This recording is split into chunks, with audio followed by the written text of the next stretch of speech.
त्यांनी राजीनाम्याची दोनदा भाषा केली आहे आत्तापर्यंत. याचाच अर्थ असा वाटतो की 100% याच्यामध्ये दोषच त्यांचा, कारण त्यांनी दोनदा ही भाषा वापरली. एकदा लोकसभेच्या नंतर एकदा वापरली, आताही वापरली. परंतु मी जाहीरच सांगतो ना फडणवीस साहेबांना की आम्ही तुम्हाला नाही विरोधक मानलं, तुम्ही का समजून घेत नाहीत? तुमच्यावरती ही वेळ का आली अशी भाषा वापरण्याची? हे शेवटी करते तुम्ही त्या राज्यातली. तुम्ही जर आता इतक्या नर्वसपणे शब्द बोलायला लागलात की मी राजीनामा देईल किंवा पश्चाताप आला आहे तुम्हाला मराठ्यांच्या विरोधात गेल्याला, तर तुम्ही राजीनामा देईल म्हणताय. तर माझी तुम्हाला सरळच विनंतीची, सरळ यात काय आडं बोलत नाही किंवा राजकीय भाषा बोलत नाही. करते तुम्ही या राज्याची.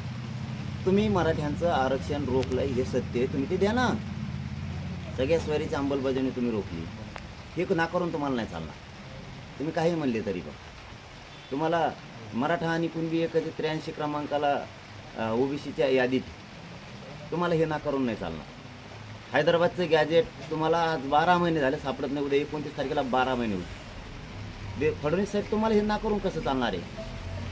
ठीक आहे, तुम्ही आता जी शब्द वापरलाय त्याच्याबद्दल आम्ही सुद्धा तुम्हाला विनंतीनंच बोलायला लागलो की तुम्ही ज्या 1 लाखापेक्षा जास्त अंदाजे केसेस पोरांवरती केल्यात खोट्या, काही कारणं नसताना. काल परवा माझ्यावर 3 केल्या. कालचीच उदाहरण एक सांगतो तुम्हाला गेवरायचं. मी काहीच न करताना एका मेडिकलच्या उद्घाटनाला गेलो, ती गुन्हा दाखल केलेला माझ्यावर. आणि मुंबईला जाताना रस्त्यानं गेवराईतून गेलोय म्हणून गुन्हा दाखल केला. मग कुठून जायचं? हे कसं काय नाकारणार तुम्ही? बरं, त्याचा फिर्यादी अगोदर वेगळा पोलीस होता किंवा PSI होता अगोदर.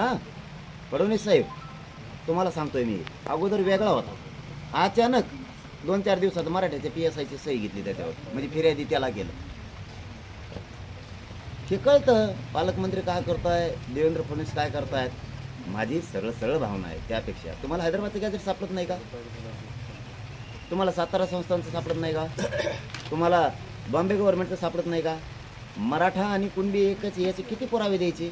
नाही, हे तुम्हाला 6-7 मुद्दे सांगितले फडणवीस साहेब. तुम्हाला विनंतीनं आणखीन सांगतो, आम्ही तुम्हाला विरोधक मानलेलं नाही ना, आम्हाला गरज नाही त्या राजकारणाची, की महाविकास आघाडी असू नाही तर महायुती असू. जर आता भाषा तुम्हाला समजून घ्यायची असली तर घ्या. तुमच्यावरती ही जी मराठ्यांच्या विरोधात गेल्यामुळे पश्चाताप करायची वेळ आली ना, त्याचे कारणं तुम्हाला आणखीन मी सांगायला लागलो आहे. की तुम्ही ज्या केसेस केल्या त्या पण मागं घेतल्या नाही. आमच्यावरती हल्ले केले तेही वाढून ठेवलं आहे तुम्ही. मराठा आणि कुणबी एक हेही केलं नाही. आता पुढचं सांगतो तुम्हाला, या 6-7 गोष्टी सांगितल्या. का बरं नोंदी शोधलेल्या आहेत? का बरं प्रमाणपत्र द्यायचे बंद आहेत फडणवीस साहेब? का व्हॅलिडिटी दिली जात नाही सरकारी नोंदी असून? द्या बरं फडणवीस साहेब याचं उत्तर. फडणवीस साहेब मला आणखीन हे तुम्हाला 8वा प्रश्न विचारतो, याचं उत्तर द्या. आम्ही ECBC आरक्षण मागितलं नसून तुम्ही आमच्यावरती लादलं आणि तुम्ही आमचं EWS आरक्षण घातलं. का तुमचा दोष नाही का हो? तुमचे दरेकर ते माझ्या विरोधात बोलायला तुम्ही उठवलेत का नाही? तुम्ही कसं काय ना करू शकता हे? बरं, तुम्हाला सांगितलं होतं आम्ही 6 महिन्याची मुदत वाढ द्या, तुम्ही फक्त ECBCला दिली व्हॅलिडिटीला, कुणबीला का नाही दिली? म्हणजे तुम्ही जर एखादा फॉर्म भरायचा असला तर त्याला अर्ज उमेदवारी द्यायची असली तर 6 महिने त्याला डॉक्युमेंट आणून द्यायला मुदत देता. आणि आयुष्याचा प्रश्न येत आमच्या लेकराच्या त्या कुणबी प्रमाणपत्राला तुम्ही का व्हॅलिडिटी देत नाहीत? तुम्ही 3 ऑप्शन ठेवा, सांगितलं का नाही तुम्हाला? EWS ठेवा, ECBC ठेवा आणि कुणबी पण ठेवा. विद्यार्थ्याला जी एक घ्यायचं ती घेईल, त्याने तर घेता येणार नाही, ते चांगल्याला कळतंय. तुम्ही का वाटोळं करताय पोरांचं? तुम्ही कसं म्हणता माझ्या विरोधात गैरसमज पसरायला लागले? गैरसमज कसं काय पसरले? यातलं काय खोटं आहे? आम्ही बोलतोय ते काय चूक आहे? तुम्हाला जो पश्चाताप आलाय ना, हे पश्चातापाची वेळ फडणवीस साहेब तुमच्यावर येणार नाही.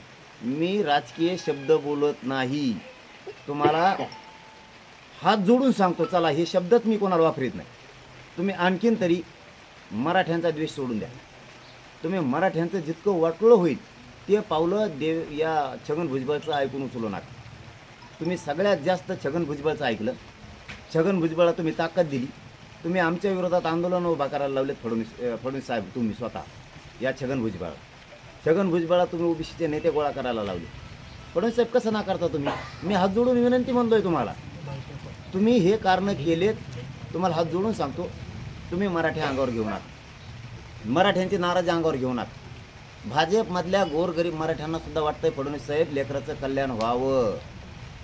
मी हे तुमच्यासाठी आज महत्त्वाचं बोलतोय. तुम्ही ही दिलेली बाईट, ही प्रेस पूर्ण ऐकाच. तुम्ही शहाणे असाल तर तुम्ही मराठ्यांचा रोष अंगावर घेऊ नका. मी आणि माझ्या समाजाला, मला राजकारणात नाही यायचं तुम्हाला पुन्हा सांगतो, पण मी जर त्याच्यात आलो तर मी शिट निवडून नाही येऊन देणार तुम्हाला. मी हे ठासून सांगतो, कारण मला माझ्या समाजाच्या लेकराचा अन्याय नाही सहन होत. माझ्या समाजाचे लेकरं आत्ता पुण्यात कृषी भरतीबाबत आंदोलन करतायत. MPSC आणि कृषीचे दोन्ही पेपर तुम्ही 25ला एकत्र घेतलेत. झालं वाटलं त्या लेकरांचं. कशा परीक्षा द्यायचे त्यांनी? तुम्हाला वेगळं करता येत नाही. तुम्ही मागच्या वेळेस आमचे ग्राउंड होते, ॲडमिशन होते, त्या टायमाला लाडकी बहीण आणली. आमचा लाडकी बहिणीला विरोध नाही. त्या टायमाला सगळं सर्व्हर हँग झालं, ते सगळं नेट गेलं. झालं ना आमच्या पोराचं वाटलं नाही, प्रमाणपत्र निघाले. तुम्ही कमून जाणून घेत नाहीत आम्हाला. तुम्ही का छगन भुजबळ ऐकून घेताय नुसतं? असं सरकार असतं का? एकाची बाजी ऐकून घ्यायची फक्त, ओबीसीची, मराठ्यांची ऐकून नाही घ्यायची. हे तुम्ही काय करायला लागलात? तुम्हाला ही पश्चातापाची वेळ आयुष्यात येणार नाही. तुम्हाला उदाहरण म्हणून सांगतो फडणवीस साहेब, मुद्दाम जास्तीचा बोलायला लागलोय मी. रप लोक बटणं चालणारे लोक विचार नाही करणार. लोक तिथं मतदान कोण कोणाला करतं माहीत नाही, आणि सगळे लोक असं सांगणार आहेत आता, मी केलं रावसाहेब पण त्यांनी केलं नसं. लोकांनी पुढची तयारी केली. आता तुमच्या ही पुढची 4 पावलं.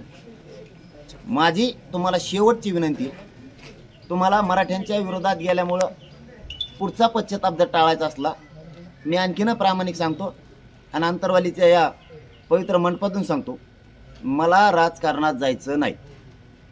माझ्या मराठा समाजात सुद्धा जायचं नाही. आमचा उद्देश राज्यातल्या मराठ्यांना सरसकट कुणबी प्रमाणपत्र मिळवून देणे. पहिली मागणी माझी ती, नंतर सगळ्या सोयऱ्यांची, त्याच्यानंतर हैदराबाद गॅजेट, सातारा संस्थान आणि बॉम्बे गव्हर्नमेंटच्या गॅजेटची पूर्ण सरसकट केसेस मागं घ्यायचं तुमचं नामचं ठरलेलं आहे. कारण ते पोरं आमचे नाही आहेत. आमच्या पोरांवरती विनाकारण आरोप लावले गेले. ज्या 7-8-9 मागण्या आहेत आपल्या, त्या तुम्ही आमच्या पूर्ण द्या. मला माझ्या समाजाला राजकारणात नाही जायचं. फडणवीस साहेब, तुम्हाला मी विनंती करून सांगतो, तुम्ही हे आमचे प्रश्न निकाली काढा.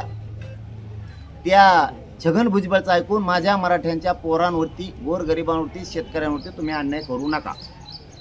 तुम्हाला जर मी राजकारणात उतारलो तर तुम्हाला जे आयुष्यात तुम्ही गणित मानलंय ना, तुम्हाला असं वाटेल एक साध्या पोरानं आपलं सगळं गणित बिघडून टाकलं. पण त्यावेळेस तुमच्या हातातून वेळ गेलेली असणार. तुम्ही छगन भुजबळचं इतकं ऐकून आमचं वाटोळं करू नका. कारण सांगतो, विदर्भ हा सगळा ओबीसी आरक्षणात गेलेला आहे. खानदेश पूर्ण गेलेला आहे. 65% ते 70% पश्चिम महाराष्ट्र गेलेला आहे. कोकणचा अर्धा भाग ह्यो आरक्षणात गेलेला आहे.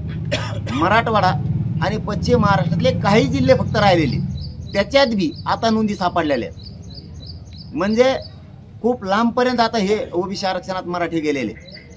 थोडं राहिलंय हो. त्या थोड्यासाठी ओबीसीला धक्का लागतो, ओबीसीला धक्का लागतो, ओबीसीला धक्का लागतो. कुठं ओबीसीला धक्का लागतो? हे थोड्या विषयासाठी हा विषय लांबू नका. ही साधा विषय. कारण सगळेच ओबीसी आरक्षणात मराठी पूर्वीपासून आहेत. कुणबी आणि मराठा एकच आहे. फडणवीस साहेब, आणखीन एक माझा शेवटचा प्रश्न आहे. किती जाती घातल्यात? 180च्या आसपास किंवा जास्त कमी असतील. ओबीसी यादीत 83 क्रमांकाला मराठा आहे. बाकीच्यांची एक एकच जात होती आधी. जरा चाळा मागचा इतिहास. तुम्हाला जर मराठी जवळ करायचे असले आणि तुम्हाला मराठी पुन्हा डोक्यावर घेऊन नाचणार आहेत, हे जर तुम्हाला बघायचं असलं, तुम्ही जरा मागचा इतिहास चाळा. एक एक जात आधी घातली, नंतर जाती कसं काय 450 झाल्या? 350, 400, 450 जाती या झाल्या कशा? पोट जाती आणि उपजाती म्हणून. मग मराठ्यांची पोट जात उपजात कुणबी होत नाही का? कुणब्याचा आणि मराठ्यांचा व्यवसाय एक नाही का? जर बाकीच्या जातीचे, या माळ्याचे आणि या माळ्याचे जर सारखे व्यवसाय तर मराठ्याचे होत नाहीत का? या बागवानाचे, या बागवानाचे, या वाणी समाजाचे, या दुसऱ्या वाणी समाजाचे, या सोनार समाजाचे, त्या सोनार समाजाचे जर व्यवसाय सारखे होते तर मराठ्याचं कसं काय होत नाही? हे तुम्ही जे गैरसमज पसरत आहे ना, याच्यातून मराठा जास्त हुशार व्हायला लागला. जास्त तुम्हाला आणखीन फटका कुठं बसला ते सांगतो तुम्हाला मी. तुम्ही किती योजना राबलेले योजना राबले काय होत नाही. आम्हाला आयुष्याच्या सुविधा पाहिजे. तुम्ही EWS तुम्ही घातलं ECBC देऊन आणि ते माझ्यावर लादायचा प्रयत्न केला तुम्ही की माझ्यामुळे EWS गेलं. मी तुम्हाला ECBC 10% आरक्षण मागितलं का? नाही. तिथं मराठा समाज आणखीन खवळून उठला. हे खोटे आरोप करतो. तुम्ही फडणवीस साहेब मी एवढं सांगितलेलं, तुम्ही याच्यावर चिंतन करा आणि तुम्ही आणखीन आचारसंहिता लागायच्या आत 29 ऑगस्टपर्यंत तुम्हाला पुन्हा एक सांगायचं राहिलं, वेळोवेळी वेळ मागितला तुमच्या गिरीश महाजनांपासून सगळ्याला दिलेला आहे. फक्त तुमचे लोक बदलून येतात आणि मागण्या तेच बदलायला लावतात. माझी सरसकट मराठ्यांना कोणबी प्रमाणपत्र द्यावं हीच मागणी तुमच्याच लोकांना बदलायला लावल्यात. काही आमच्या काही भंगार क्वालिटीचे ते अभ्यासकांनी सुद्धा याच्यात मध्ये चाळा नाही केल्या. आधी एक मागणी दुसरी नंतर आता बोंबलत ते सोशल मीडियावरून त्याच्यावरून त्या असल्या सुद्धा पिलावळी त्या तुम्हीच मॅनेज केल्यात आणि हे आता मीडियात बोलायला लागल्या. आधी हे आमच्याकडून बोलत होत्या, यांच्याच मागण्याप्रमाणे घेतलेल्या आहेत ते तुम्ही केलेला खेळ आहे सगळा. हे तुम्ही जे गोंधळ निर्माण करून ठेवले ना, या गोंधळामुळं सगळ्या अडचणी उभा करायला तुम्ही जबाबदारी घ्या. मागचा इतिहास सगळा तुमचे वेळोवेळी येणार आहे. दिले की नाही मी वेळ तुम्हाला? एकदा 40 दिवस मागितले, दिला. नंतर म्हणले 2 महिने द्या गिरीश महाजन साहेब, तुमच्या मागणी प्रमाण करायचं असलं द्यावं लागेल. पुन्हा तुमचे उदय सामंत साहेब आले, धनंजय मुंडे आले, ते म्हणले आम्हाला वेळ आणखीन तुम्ही द्या, तुमच्या मागणी प्रमाण करायचं असलं तर. ते जज घेऊन आले 4. आम्ही त्या जजेसचा त्या न्यायमूर्तींचा सन्मान केला. ते म्हणले तुमच्या मागणी प्रमाण करायचं आहे. त्या सगळ्याकडं सगळ्या चॅनलवरती आहेत, TV9कडे सगळ्या चॅनलवरती आहेत त्या की तुम्ही केलेली चर्चा त्यावेळेची. तुम्ही म्हणले आम्हाला वेळ द्या, आम्ही तुमच्या मागणी प्रमाण करतो, सगळ्या स्वारीची मागणी मान्य करतो, मागेल त्या मराठा समाजाला सुद्धा कुणबी प्रमाणपत्र देतो. कशाच्या आधारावर? ज्याची नोंद सापडली त्या मराठ्याच्या आधारावर. कारण काय देण्याचं नोंद नसून, तर त्याचं कारण असं आहे की व्यवसाय सारखा आहे म्हणून. इथं तुम्ही कबूल केलेलं आहे. सगळ्या स्वाऱ्यांना का द्यायचं नोंद नसून? तर ज्या मराठ्यांची नोंद सापडली त्या नोंदीच्या आधारावर किंवा ज्याची नोंद सापडली त्याचा व्यवसाय आणि नोंद न सापडलेला त्याच्या स्वाऱ्याचा व्यवसाय एक हे म्हणून द्यायचं. म्हणजे अगोदर मान्य करायचं आणि आता द्यायचं नाही. हे तुम्ही जरा चालून बघा. आता शंभूराजे साहेब आले, त्यांनी सांगितलं 2 महिने पाहिजेत. आम्ही पहिल्यांदा 1 दिला, पुन्हा 2 महिने 1 महिना दिला. काय झालं? पुन्हा आता 29 पर्यंत आम्हीच मनाने म्हणलो मला निर्णय घ्यायच्या आत 28 ऑगस्टपर्यंत तुम्ही आमच्या मागण्या मंजूर करा. नोकऱ्या सुद्धा द्या ना तुम्ही, त्या कबूल करू. आणि तुम्ही म्हणताय माझ्याबद्दल गैरसमज पसरायला लागले. तुम्ही द्या ना. कोण गैरसमज पसरतो ठासून सांगतो आम्ही मराठी. कोणात हिंमत आहे तुमच्याविषयी गैरसमज पसरायचा आम्ही बघतो. वय मी जाहीर सांगतो हे. पण तुम्ही वागायलाच इतका लागलात की मराठ्यांचा इतका द्वेष आहे ना. का बरं तुम्ही माझ्यावर यासाठी नेमली? का नेमली? काय कारण तिचं? काय केलं मी असं तुमचं? मराठ्यांचं काम करतो म्हणून एवढा रोष कशामुळे? मग याचं कारणच ते. काय कारण आहे सांगा मला दुसरं आणखीन. SITच्या नंतर ज्या पोलीस अधिकाऱ्यांनी आमच्यावरती गोळ्या घातल्या त्यांना का बढती दिली तुम्ही? फडणवीस साहेब ते खातं तुमच्याकडे. तुम्ही येड्यात किती दिवस काढणार आम्हाला? सगळं कळतं फडणवीस साहेब. सगळ्याला दिल्या का नाही? सगळ्याला वाटते. का सगळे मराठ्यांना हाणासाठी वेगळ्या आडनावाचे अधिकारी आणले तुम्ही? मराठ्यांविषयी जातीवाद असणारे, जातीनं बरबाटलेले, ते जातीवादाच्या विचारानं बरबाटलेले अधिकारी तुम्ही आणले ना. आम्हाला मारायला लावलं त्या अधिकाऱ्यांच्या हातानं. त्या हरामखोर अधिकाऱ्यांना सुद्धा आया बहिणी सुद्धा बघितले नाही. त्यांच्या घरात जसं काय आया बहिणी नाहीत, इतक्या ताकदीनं त्यांनी मारलं. बंदुकीच्या दस्ते डोक्यात घातलेत. होतंय का फडणवीस साहेब तुम्हाला सहन आहे? रक्ताच्या थारोळ्यात पडलेली दिले म्हातारे माणसं उचलायला तुमचे पोलीस उचली नाही, मुंडक्यावर पाहिजेत त्यांच्या. लाज वाटली पाहिजे गृहमंत्री म्हणून. किती वाईट घटना झाली ती. तुम्हाला आणखीन सांगतो, या देशात आणखीन महिला तडीपार झाल्या नसत्या. त्या वाघोलीच्या आणि त्या उमरखेडच्या, तिकडच्या लातूरच्या आणि त्या अमरावतीच्या महिला तडीपार केल्या हो तुम्ही. काय चालवतो तुम्ही? कोणत्या मस्तीत येत? कोणत्या मस्तीत येत? तुम्हाला जर तुमचंच कळायला तयार नाही, तुमचे लोक का बोलायला लागले मला? काय काम आहे ते? कोकणातले नेते बोलतात, ते दरेकर बोलतात. काय कारण आहे यांचं? यांना काही बोललो आम्ही? तुम्ही सांगितल्याशिवाय बोलतात काही? तुमच्या सत्तेतले लोक नाही का छगन भुजबळ? कोणाच्या सत्तेतला आहे? चंद्रकांत पाटील, गिरीश महाजन, विखे पाटील, हे कोण आहेत? ते गोंगडे का भोंगडे कोण आहे देव? ते बाळा भोंगडे का घोंगडे देव? गचपाने कुठून आणलं ते बदग? ते कापूस बोंड्या कुठून आणला देव? गोंड्या देव? पोळ्याचा बैल कोण आहे ते? पागल समजता का तुम्ही आम्हाला मराठ्याला? कशाला आणले हे माकडं? हे काय करणार आहेत आमचं मराठ्याचं? काय करणार आहे ते? तुम्हाला कळत नाही की तुम्ही इतके जे पश्चाताप आता करायला लागलात मराठ्यांच्या विरोधात गेल्यामुळं? फडणवीस साहेब तुम्हाला सांगतो, तुम्ही हे जे चाळे केले ना, या चाळ्यामुळं पुरता भाजपमधला मराठा सुद्धा, आजचा शब्द माझा पक्का काळाचा ठेवा, भाजपच्या मराठ्यात प्रचंड खतखती, काही अडचणीपोटी ते तुमच्या आसपास फिरतात. पटवून घ्या मनोज जरांगेचा शब्द. तुमच्या आसपास नाविलाजाने फिरतायत. एकाही नेत्याला वाटत नाही आता जातीच्या विरोधात कसं जावा. तुमचेच आमदार, तुमचेच पदाधिकारी माझ्याजवळ येऊन बोलतात, राज्यातले सांगतो तुम्हाला मी, की आमची काय फसगत झाली म्हणते दादा. आम्ही धडना समाजाचे राहिलोत ना पक्षाचे राहिलोत, पण नाविलाजाने तुम्ही थोडे थोडे कामं दिल्यामुळं, काही केल्यामुळं ते चिटकून येत. तुम्हाला जे तुम्ही गणित मानलं ना, तुमच्या आयुष्यातला सगळ्यात मोठा फटका तुम्हाला 2024ला बसणार. राहू द्यात लक्षात मनोज जरांगेचा शब्द. तुम्ही सगळ्यात मोठा तुमच्या आयुष्यातला, जिंदगीतला सगळ्यात मोठा पश्चाताप तुम्हाला तेव्हा असणार आहे. कारण तुम्ही केलं पण अर्धवट केलं, आणि त्या अर्धवटमुळं लोकांच्या मनात प्रचंड रोष. शेतकऱ्यांपासून, बाराबलुतेदारांपासून, तुमच्या पक्षातल्या मराठ्यांपासून, बाकीचे तर सगळेच खतखती आहेत भयानक. मुस्लिम असू द्या, दलित असू द्या, तुम्ही बाराबलुतेदाराचा विषय घ्या, बंजारा समाजाचा विषय घ्या, तुम्ही कायकडी समाजाचा घ्या, महादेव कोळीचा घ्या, विविध तिकडच्या पलीकडच्या पट्ट्यातले, म्हणजे खानदेशच्या कोपऱ्यातले आणि मुंबईच्या कोपऱ्यातले जेवढे आदिवासी आहेत ना, सगळे परेशान आहेत. नाही राहिले त्या लोकांना वावर. आता